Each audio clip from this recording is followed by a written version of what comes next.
Bonjour et bienvenue dans cette nouvelle vidéo où dans un premier temps je vais vous souhaiter une excellente année 2025 et beaucoup de bon investissement.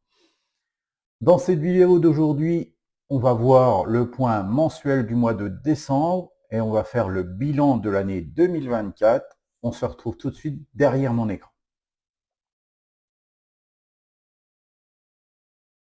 Donc, pour cette année 2025, on va voir dans un premier temps le point des marchés.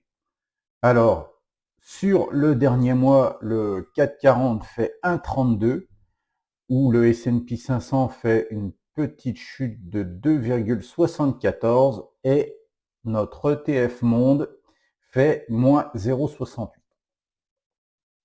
Alors, on va juste vérifier. États-Unis, on est bien d'accord.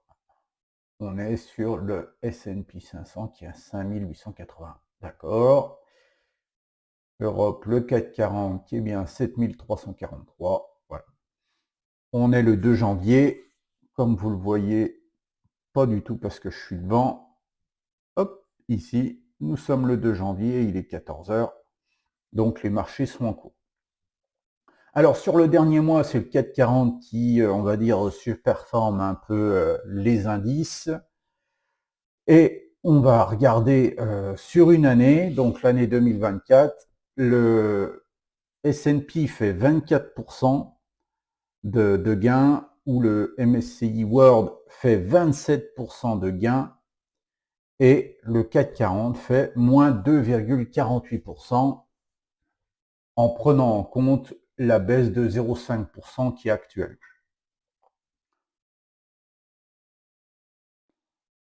Donc, pour les marchés, on va dire que c'est un bilan plus que positif pour les marchés US et le marché monde, hein, l'ETF monde. Le CAC 40, on sait d'où provient un peu la baisse. Hein. À l'heure actuelle, les difficultés de l'Europe pèsent activement sur le marché français, un peu moins sur le DAX. Le DAX, ça fait 18%, il me semble, sur l'année. Si on fait, hop, si on revient sur le DAX sur une année, voilà, il a fait 18% le DAX. Pourtant, bon, l'Allemagne est pas en super forme non plus. Il n'y a que le CAC 40 qui fait une baisse, voilà, une baisse de 2,47%. Voilà pour les points du marché.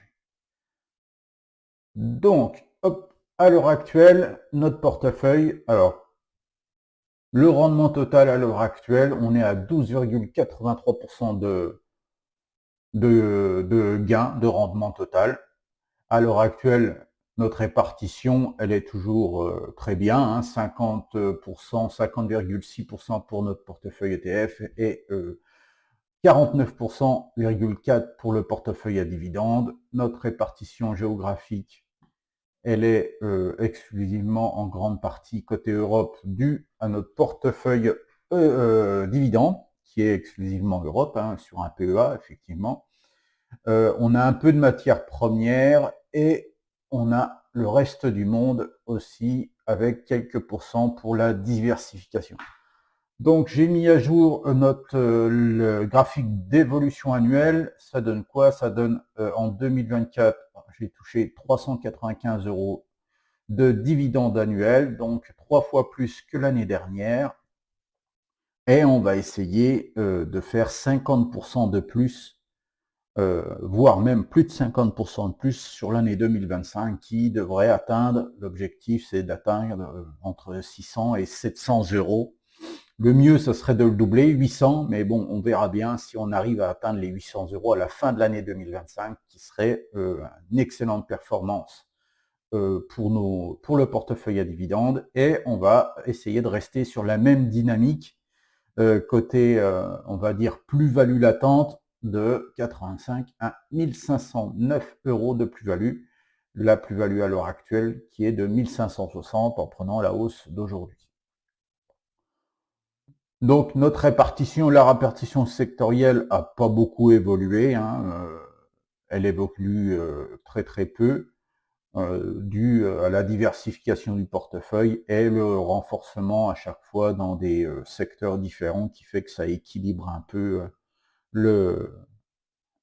on va dire, les répartitions de chaque secteur du portefeuille. Donc, la liste des actifs, on voit clairement, c'est toujours à peu près la même chose. On a Stellantis, Téléperformance et Métropole qui est en queue de plateau. Et à l'heure actuelle, pour notre partie ETF, c'est l'ETF Amundi Amérique latine, l'ETF qui est rentré assez récemment, le VanEck uranium et nucléaire. Potentiellement, pose un doute sur l'achat de cet ETF, on en reparlera un peu plus tard, et notre ETF sur l'or, qui est de moins 1,34, qui est très bien, ça devrait rester, on va dire, ça devrait stagner dans les pourcentages là pendant un bout de temps. Donc le comparateur de performance à l'heure actuelle sur notre indicateur perso, l'indicateur perso c'est 50% CAC 40 et 50% ETF Monde, parce que je suis 50% sur l'ETF Monde et 50% sur le CAC 40. Donc j'ai fait un indicateur perso. À l'heure actuelle, donc on est un peu en dessous, malgré que j'ai bien rattrapé quand même sur le mois de décembre. Je suis passé de 0,10 à 1,45, donc très bonne performance, tandis que on va dire les deux indices ont fait une progression de 0,8 seulement. Mais bon, dans tous les cas, vu que mon portefeuille à dividendes, c'est pas un portefeuille de grande valeur, c'est un portefeuille de rendement, il est clair que ça sera assez difficile d'aller battre même cet indicateur-là, j'en suis conscient. Voilà pour le portefeuille global. On va voir notre analyse de portefeuille à dividendes. Alors ça donne quoi? Ça donne tout simplement un portefeuille qui est valorisé à 7 928 €, qui a une variation aujourd'hui de moins 0,16. Rendement du portefeuille, il est de moins 1,45. Et à l'heure actuelle, on a un rendement sur dividende de 7,22, qui est l'objectif du portefeuille, d'être supérieur à 7%. Donc on est dans l'objectif. Donc dans tous les cas, j'ai 7% de rendement qui tombe tous les ans, quelle qu'en soit la valeur du portefeuille. Les gains de cette année perçus, ils sont revenus à zéro parce qu'on est le 2 janvier. Et à l'heure actuelle, la répartition sectorielle, on est clairement beaucoup trop dans la finance pour moi. Mais hélas, c'est là où il y a les plus gros, on va dire, rendements. On va essayer de trouver peut-être quelques ETF supplémentaires enfin quelques actions supplémentaires pour diversifier, on va dire un peu plus la sectorisation du portefeuille, mais c'est compliqué de trouver des sociétés à haut rendement dans les services et collectivités ou dans les matériaux ou matières premières. Bon, on n'en a pas.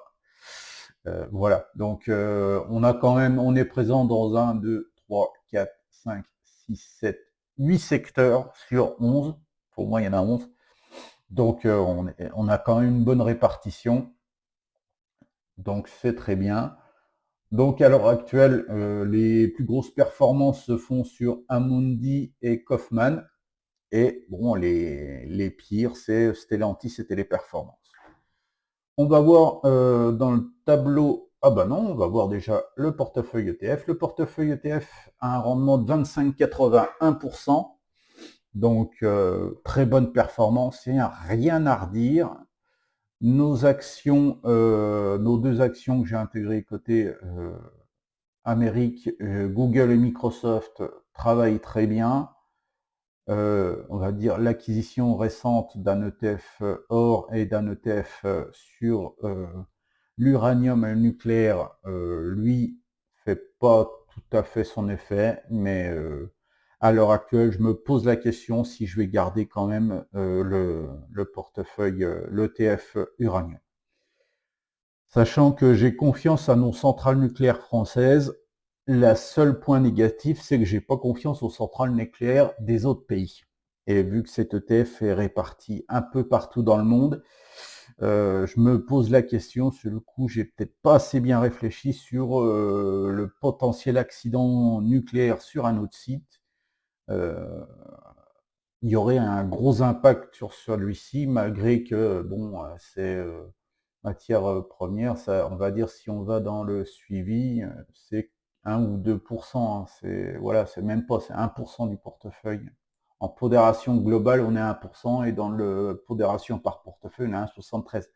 Donc, c'est pas gros impact, mais si je veux quelque chose que je veux, on va dire, faire gonfler un peu mon investissement dans cette poche pour avoir un impact, et potentiellement, je me dis peut-être que je vais garder tout simplement une plus grosse ligne sur mon ETF sur l'or, tout simplement, et me répartir, supprimer l'Amundi Amérique latine et l'uranium, et ça serait une poche un peu plus grande pour notre ETF or, tout simplement. Comme ça simplifierait les investissements, et ça serait très bien comme ça. À l'heure actuelle, on va voir pour faire ça peut-être dans les mois à venir, je verrai ça.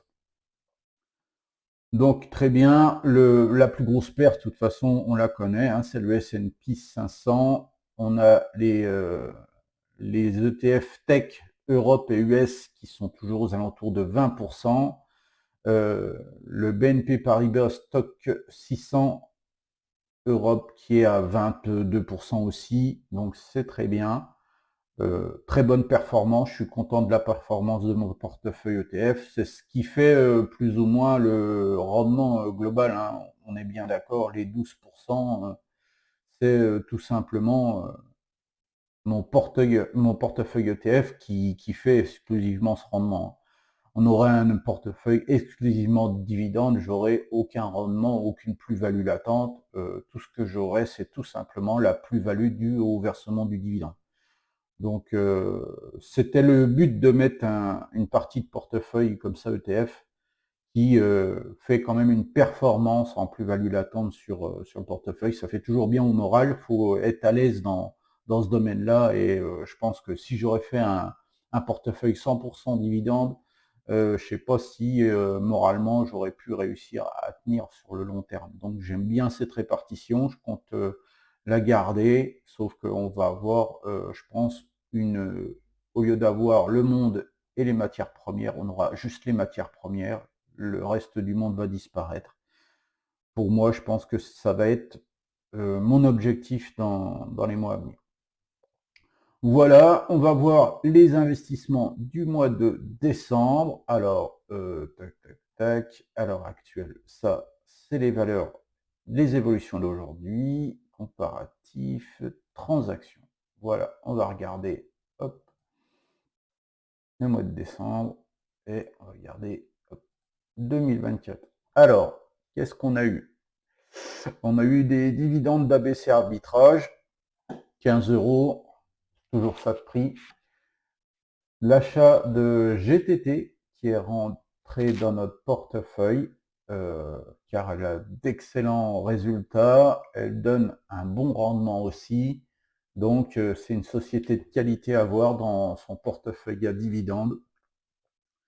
On a les deux ETF qui sont entrés assez récemment aussi, sachant que j'ai peut-être été un peu vite sur l'ETF uranium. Comme je disais tout à l'heure, est-ce que j'ai pas franchement été dans la bonne réflexion, j'ai pas analysé cette partie-là. J'ai confiance, je sais que l'uranium, ça sera une énergie d'avenir, mais potentiellement, je me pose la question sur l'impact voilà, d'un incident nucléaire hors Europe, on va dire, comme il y a eu, on va dire, à chaque fois. Donc, voilà pour la partie ETF. Donc, j'ai renforcé Total Energy, j'ai renforcé Téléperformance, TF1 est rentré aussi dans le portefeuille à dividende avec un bon rendement aussi, qui fait que sur le mois là, on a fait un bel investissement, je m'en étais même pas rendu compte. Voilà. Il y a eu 900, à peu près 900 € d'investissement fait sur le mois de décembre. Si on prend les dividendes, TF1 nous fait un rendement de 7,51% et GTT, on est à 4,56. Donc voilà, ça fait une bonne moyenne entre les deux, ça fait voilà entre 6 et 7% de rendement, qui fait que dans la globalité, on a un rendement de 7,22. Voilà. Donc c'est très bien.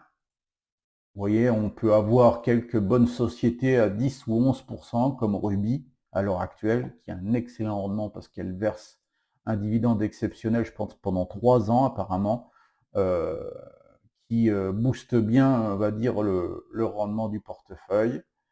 Cofes, une société d'assurance, qui fait un bon rendement aussi. Amundi qui a 7,45%. Voilà, donc à l'heure actuelle, on a des bons rendements. Métropole Télévision qui a 9%. Voilà, on a des bons rendements. Stellantis, on verra si, on va dire, elle verse un bon rendement, on va dire un bon dividende l'année prochaine. Ça sera une année test pour Stellantis, vu des résultats qu'elle a fait. Est-ce qu'elle va conserver, on va dire, un dividende aussi élevé ou si elle va le réduire? Je pense pour moi, elle va le réduire un peu. On sera peut-être aux alentours d'1 €, je pense, vu qu'ils ont une baisse de 30%, il me semble, le dernier chiffre que j'avais en tête, ils ont une baisse de leur, on va dire, de leur vente de 30%, donc techniquement, le dividende devrait baisser de 30%. Voilà pour la partie portefeuille. Donc, nous sommes très bien. Alors, pour l'année 2025, ça va être quoi? Ça va être de continuer tout simplement le DCA mensuellement, tout en conservant une répartition similaire.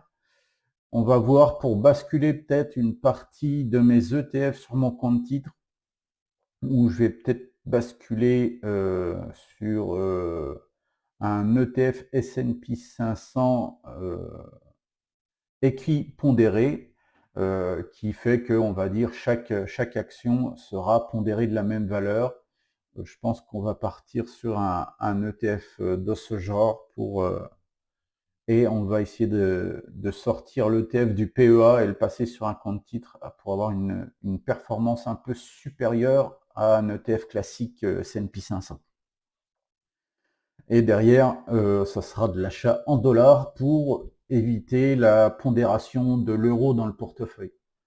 Donc j'aimerais bien que mon compte titre à l'heure actuelle, qui aurait la partie ETF monde, soit plus pondéré sur du dollar que sur de l'euro. Comme ça, j'aurai une répartition euro-dollar qui serait intéressant. Peut-être que je vais refaire un graphique pour l'euro-dollar du portefeuille, histoire de voir, vu que j'en ai quelques-unes. À l'heure actuelle, on a Microsoft et Google, c'est un achat en dollars. L'or, c'est un achat en dollars. Le Van Eck, c'est un achat en livres sterling. Donc voilà, on commençait à faire une petite répartition sur les devises en même temps, histoire d'avoir pas forcément que de l'euro dans le portefeuille. J'ai pas, on va dire, voilà, je suis pas super, on va dire très, voilà, je suis pas très optimiste sur la partie euro monnaie à l'heure actuelle. Donc j'aimerais bien avoir une petite répartition comme ça entre le dollar et l'euro minimum. Bon, est-ce que si je peux avoir voilà quelques actions en livres sterling ou des choses comme ça, pourquoi pas? Ou en francs suisses aussi, c'est une bonne monnaie. Ça serait une possibilité de faire une diversification pour l'année prochaine sur l'aspect monétaire du portefeuille. Voilà pour la partie ETF, la partie globale de portefeuille. On n'a pas vu les performances par contre. Donc la performance de notre comparatif sur l'ETF du 31-12, voilà. Donc on a une remontée, on augmente, tandis que voilà, la partie ETF, on va dire ETF Monde a un peu baissé. Nous, on a quand même réussi à conserver une petite hausse, c'est bien.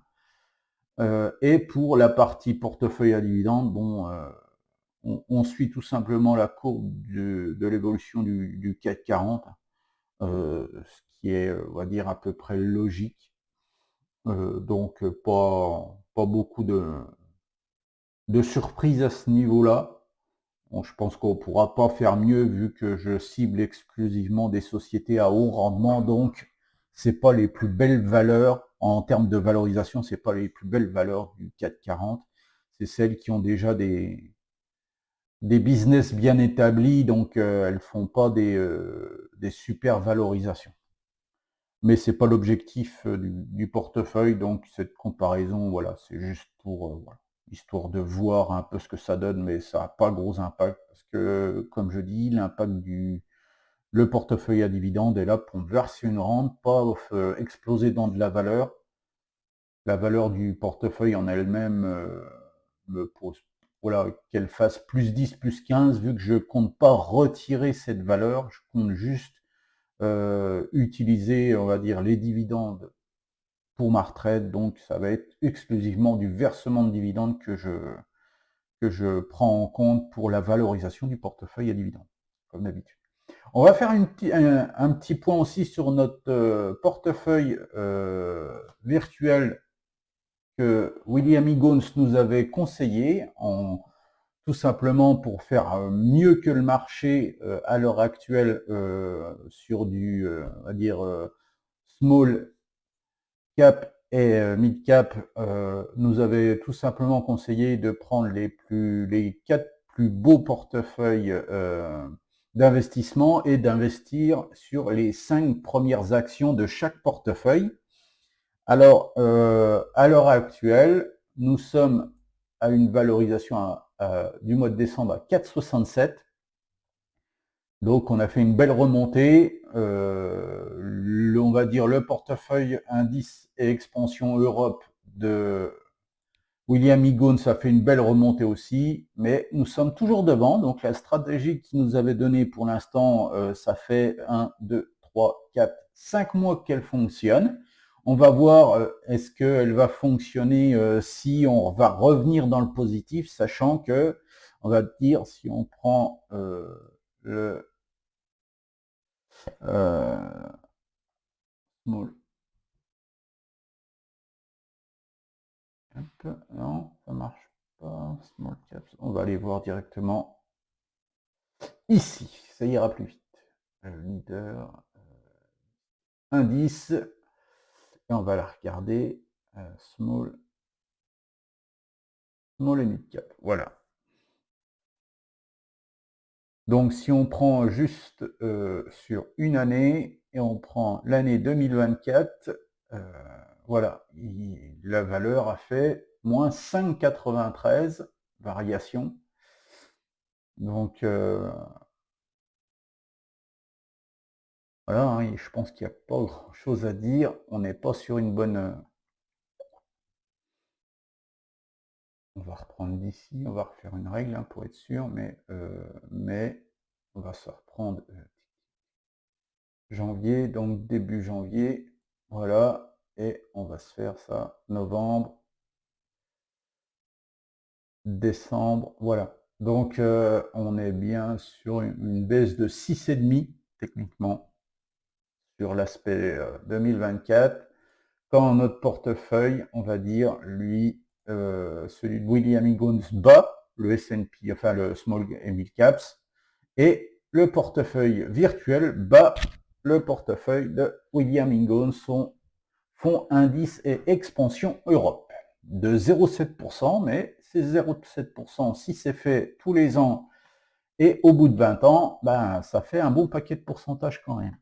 Et c'est ce qu'on souhaite. Voilà, donc, hop. C'est fini pour cette vidéo. Je vous remercie tous de l'avoir regardé jusqu'au bout pour les courageux. N'oubliez pas de liker la vidéo, ça fait progresser la chaîne. Merci de tous les abonnés qui me suivent et n'hésite pas à t'abonner toi aussi si tu souhaites voir l'évolution de notre portefeuille virtuel ou voir les prochains investissements que je fais. Je te souhaite une bonne soirée. À ciao dans une prochaine vidéo.